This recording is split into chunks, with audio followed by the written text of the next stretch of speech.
Thanks, Joe. Appreciate you being here.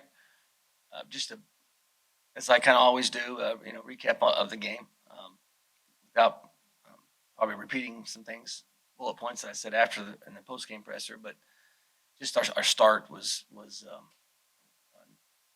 not very good, of course. Our offense couldn't help our defense.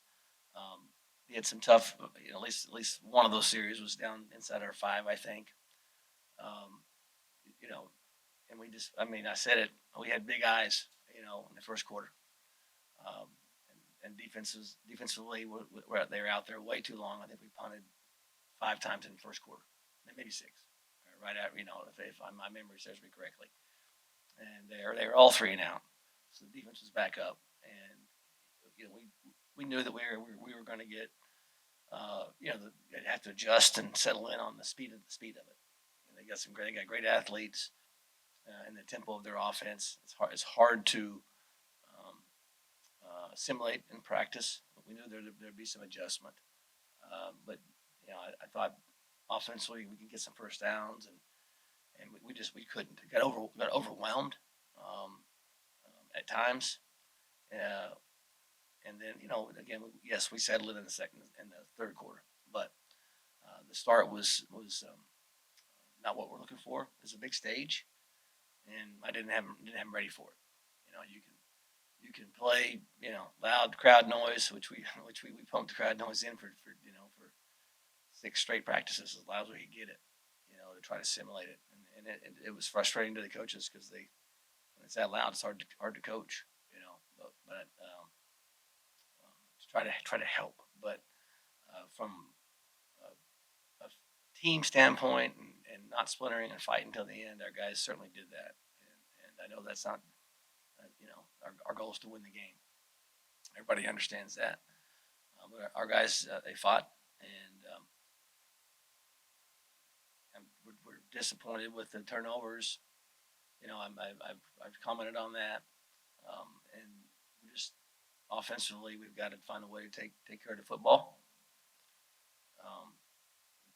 The data is in the top. I saw a stat yesterday on somewhere on, and someone sent it to me, or looking at my notes from one of the coaches. There's top 20 teams. All have winning records that are +1 in the turnover margin, and I think there's 3 from the American in the top 5, if I saw it right, 3. And in the bottom 20, 25 turnovers, everybody's got a losing record. I mean, that's the turnover thing is the thing. We've got to give us our best chance. We've got to improve in that. And I sound like a broken record. I understand, but we're finding different ways to emphasize it and work on it in practice. And then the penalty piece of it, we got to be better. And is that the difference in the game? And probably not with looking at the stats, but it's going to give us our best chance. And so we've got right now as a program, we've got a game within the game. We've got a game. We've got a game inside of that in those 2 areas with our football team. On our opponent, obviously the defending conference champion, on the road, we've got a great opportunity, a big challenge, but with that comes a great opportunity to go up there and play a very good Army team that really should, I don't know, maybe have one loss. I mean, they've been in every ball game. Um, the possession piece of this will be big. The time of possession, that's their thing. They score points. They played a couple of different quarterbacks, but we're not going to have as many opportunities with their style of offense. So that's going to put pressure on our offense to be efficient, and that's something that we have not been consistent on, which is what it is. And so, again, our guys are going to continue to work hard, and we look forward to the challenge. All right, with that, I'll open up for questions. Coach, you talked similarly with the Rice game about limited possessions going against option like teams that want to possess the ball. Knowing you have, I guess, less opportunities at it, less cracks at it, which quarterback gives you the best challenge or best opportunity to succeed in those? Yeah, well, right now we're going to see how practice goes, but right now Zach will be our starter. I think you asked me or Cam asked me after the game, and I hadn't seen the film yet, and I was, going through some thing, my typical post game, every call, how do we practice and those type of things. But, after getting in and reviewing the film on the way back and the things that Zach got done, he certainly warrants the opportunity to start. And we're going to build around the skill set, but it's going to be similar to what you've seen. I mean, I thought he did a really, really good job in a tough environment. The score was what the score was, 18 to nothing when we put him in. I can't even remember. I don't even something like that when he got it in there, and we didn't and we just started. Hey, from the first play, this is what we're doing, And he got some things done. So we want to build on that, but we need to get some consistency at that position, and hopefully we can settle in on one guy. But Grayson's going to have to be ready. More than likely, we're probably going to see him at some point in time, just how the season's going. And but again, I like his ability to extend plays. He did a pretty good job of having his eyes downfield. And it was a tough environment now to go in there. So it was against a good football team. So there's things to build off of. Times already that it's a running back by committee type of situation for you guys. But talk about Cobb specifically, just 4 touches, 47 yards. I know he's a freshman. Talk about his kind of growth and development as the season's going on. I like where he's at, and by committee is probably just where we are in that room right now. I mean, he's got good vision. And he's stronger than what you think. He's can pass pro. I mean, a lot of guys can get ran through when you're young like him. So you're going to see him at some point in time. And the big thing is, I think I've said this before about the quarterback position. Your football team takes on, the grit and the personality of your quarterback. About quarterbacks showing toughness. I believe that, and I also believe, as a long time, 20 plus years as a running back coach, that your football team takes on the personality of a running back and how he finishes runs. And the thing is, you're the hammer. You're not the nail. And we're falling forward, and it's a mindset. And I think he brings some of that to the table. And but ultimately, I know, as a former running back coach, we got to hang on to football. I know that. And okay. Sticking on that point, CJ Stokes, 3 fumbles in plus territories, 1 in past 3 games. What are some of those teaching points for him, and how do you, I guess, mitigate that moving forward? Yeah. That's what this. I mean, you are what the stats say you are. He's got 3, and we can't have it. So,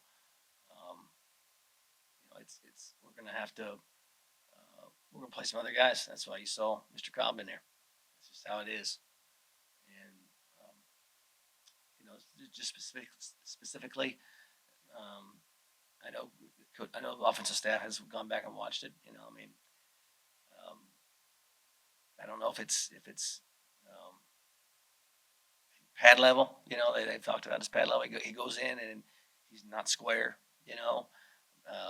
One of them, the one against App State, you really can't really see it. It's in a ball. I just 4th and 2. He gets the first down and he can't see anything. But it just comes out. It's unfortunate, but we got to keep coaching him and hopefully if he gets another opportunity, he's gonna have to make the most of it. Hey, Coach, here in the middle.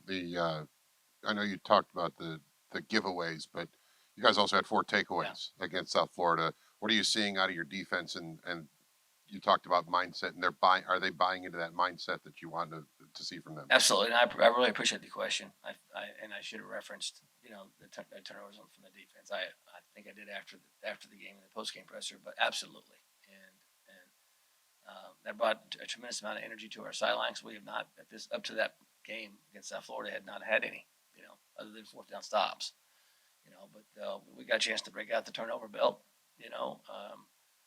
I think 4 times, and plus we stopped them on 4th down. That's five field position, right there. You gain field position right there in those five.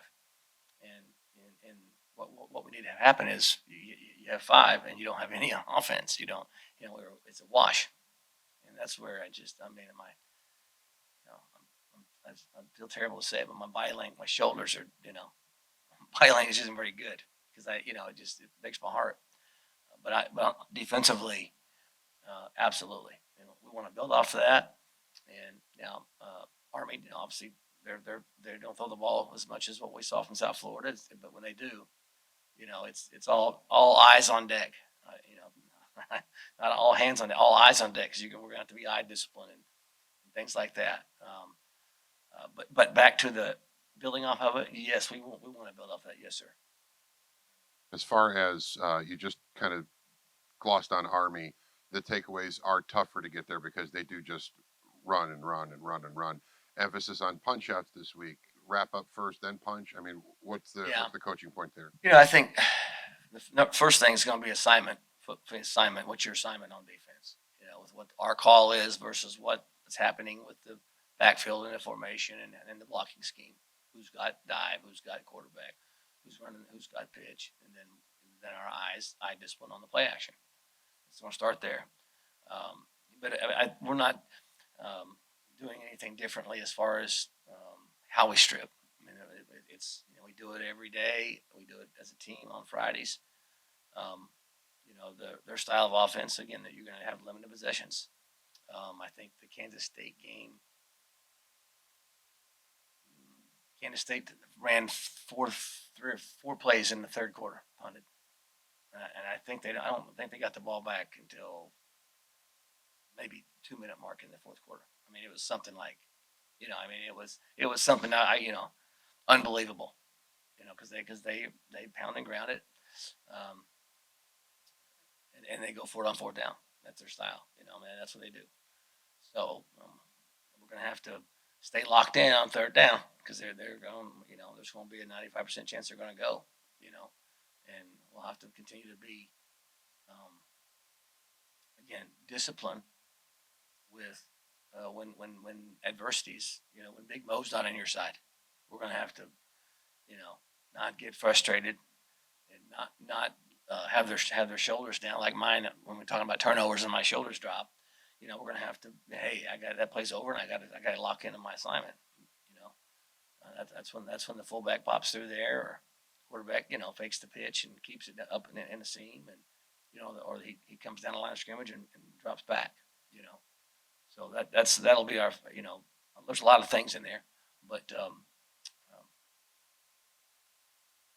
Coach, you guys played like 10 plus offensive linemen Friday night in that game. Will you just talk through that? Is it just to see what some of these guys have in real game opportunities? yeah, and again, we're trying to.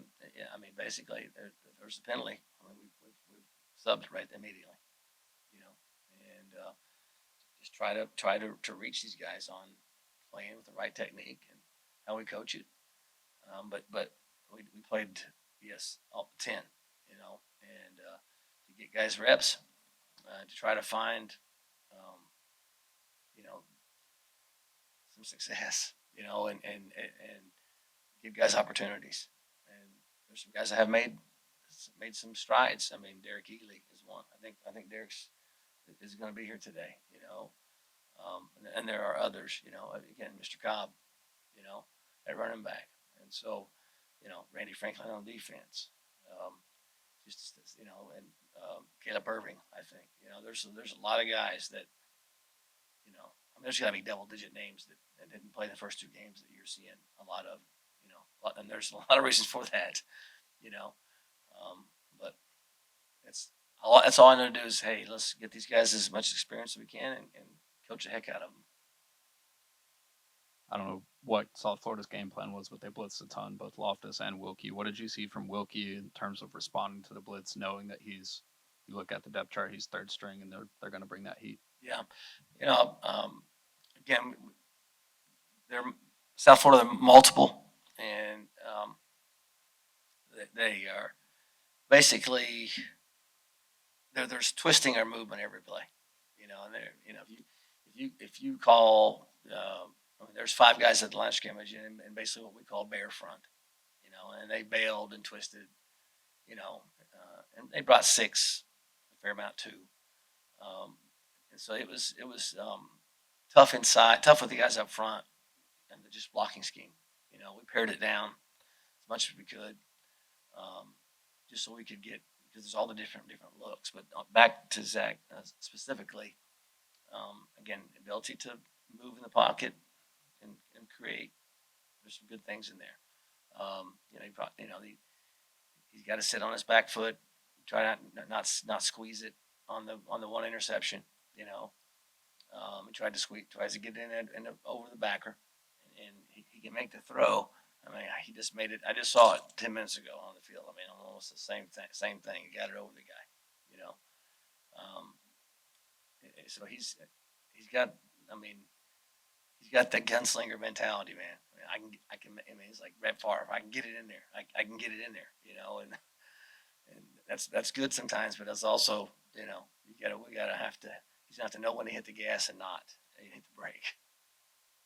Last one from me. Obviously Rod Gainey's had a couple good games. I didn't see him on the stat sheet. Was bad week of practice? Was he banged up? What's going on there? Yeah, he's got a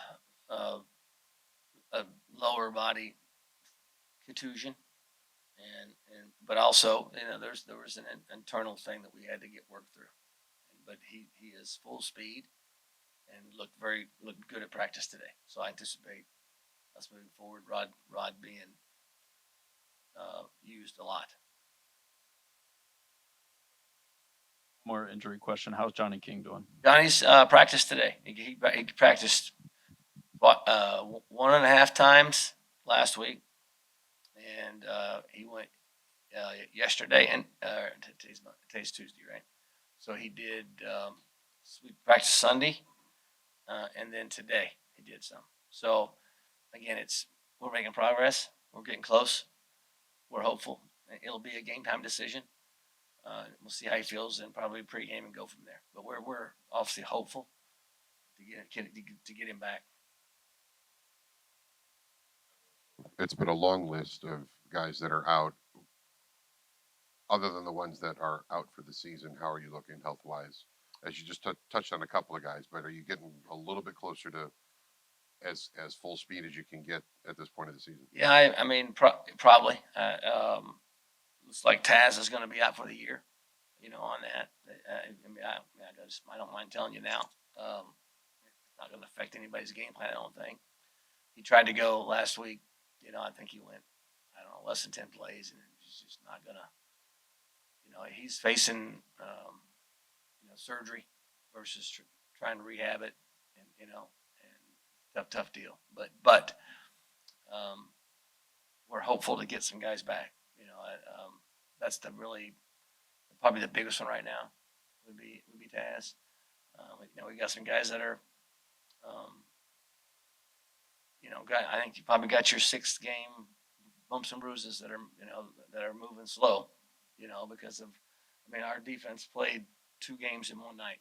The number of reps. It's just what it is.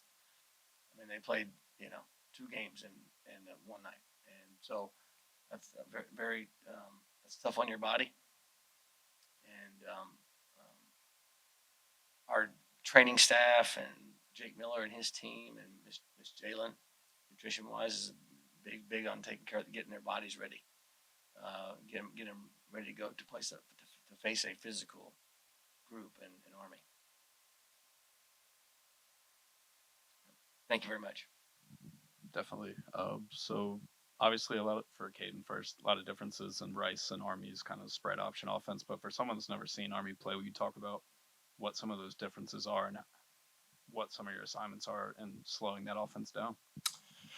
Yeah, obviously I would say the main difference is just the physicality and size. Army comes with a lot more meat on their bones, I would say, a lot more downhill. We're doing a little bit of different stuff on defense. I wouldn't say it's insanely different. We're still going to run 3 backers out there and have Reed, Shea, and I out there, and Gavin, and like I said, it's not that different. It's triple option. We're going to fit it up. There's a way to do it. We have our style of defense we run, and like I said, it's not gonna be that different, but we're gonna fit it up. So And for Derek, your first career touchdown this past week. Obviously, maybe it had been better in a win, but talk about that moment for you and what it was like. Yeah, it was a blessing, honestly. Like you said, it could have been at a better time, but it was a blessing. Just for my teammates to be so excited for me, and also my coaches just to trust me to go out there and make that play was a real blessing and a good opportunity for me. For Caden, your best performance of the season, 12 total tackles last week. How do you continue that level of play as the rest of the season goes on? my main thing is just I want to stay grounded. One main focus I had last week was just to just be where my feet are. I tend to be an overthinker sometimes and kind of get out of my head. I feel like I perform my best when I can just be where I am, alignment, assignment, technique, and I'm just going to keep that going ahead. Just keep my mind on the game, keep my mind on my job, and just do what I got to do for the team. And then for both you guys, coaches mentioned often this season how he hasn't seen any splintering within the team. How do you guys, for each position group, make sure that even when times are a little tough and there's a lot of injury, the team's not splintering? Yeah, as far as me and the defense, I feel really good about the group of guys. I obviously believe we have not had any splinters or anything. I think with me at least in the backers, I know we go out there and we just try to keep the energy up, keep the D line going, the DBs going. I mean, because that's all you can do. You can go out there and just keep working your tail off, go out there and keep energy up every day, and just continue to get better and be the defense I know we can be. For the offense, I just say we just so tight. Honestly, we don't really have a lot of commotion or what I'm saying, just bad energy around. Everybody keep each other up. Quarterbacks through the hard times. It's always good energy, and we bring a good culture to the team. Through the good and the bad. For Derek, talk about Zach Wilkie's game. We saw kind of what he brought to the field, maybe a night and day difference in that game Friday night. But working with him through the offseason and to now, how have you seen his game? I've been seeing it since spring. Since we done first started, he transferred in. I feel like Zach Ben had it. He had a great game, and then he just got the opportunity to show it in front of everybody. But I always had to trust in him. The team had to trust in him. The receivers, everybody just always had to trust in him to go out there and do what he could do. And for Caden, it had been over a month since you guys forced a turnover, and then they came in bunches Friday nights. You with an interception. How do you guys kind of build on that and keep that rolling moving forward? Yeah, going into the game last Friday, we had a thing. It was like get six. Get six turnovers, get a 3 and out, fourth down stop, force fumble. I mean anything. And that was a big goal we talked about on the sideline, and we got to it and exceeded it. And I think we're just gonna keep that going the rest of the season because it's great to see. It's easy to say you want to do something, but when you have a visual goal and something you guys are going for, it's a lot easier to attain it. So, like I said, we're gonna keep that get six all season, and try to keep that going every game. Did you keep that football from the touchdown? I didn't. I wish I did. I honestly did. I was so stuck in the moment. I didn't get to do it. I should have kept it. I wish I would have. My boy Connor that got hurt, actually, he told me before the game that I was going to get that tut and I should keep it. But I just froze in the moment. I don't know where the football is, honestly. I wish I would have kept it. I can't lie. I'll stay with you on the offense. You already talked about Zach and the way he's playing. So many injuries to the offensive line. How are you guys kind of keeping things together? Because that second half was certainly a marked difference than the first half. You guys got the offense rolling a little bit and made some hay and scored some points. How are you guys keeping that kind of, I guess, taking that second half with you going forward this week?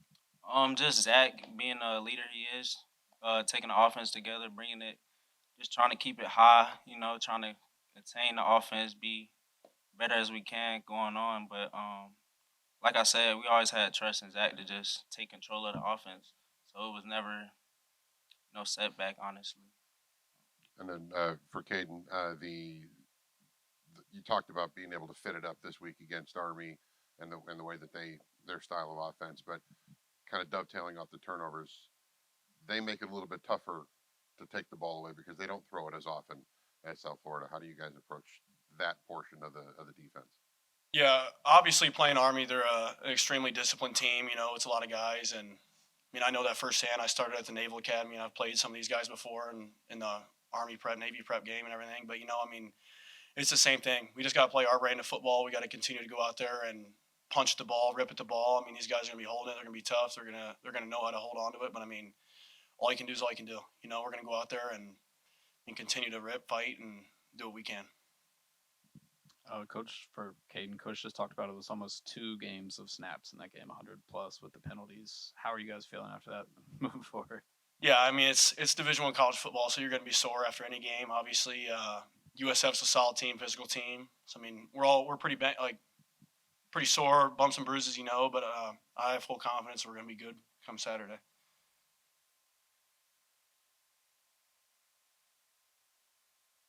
Thank y'all. Thank you.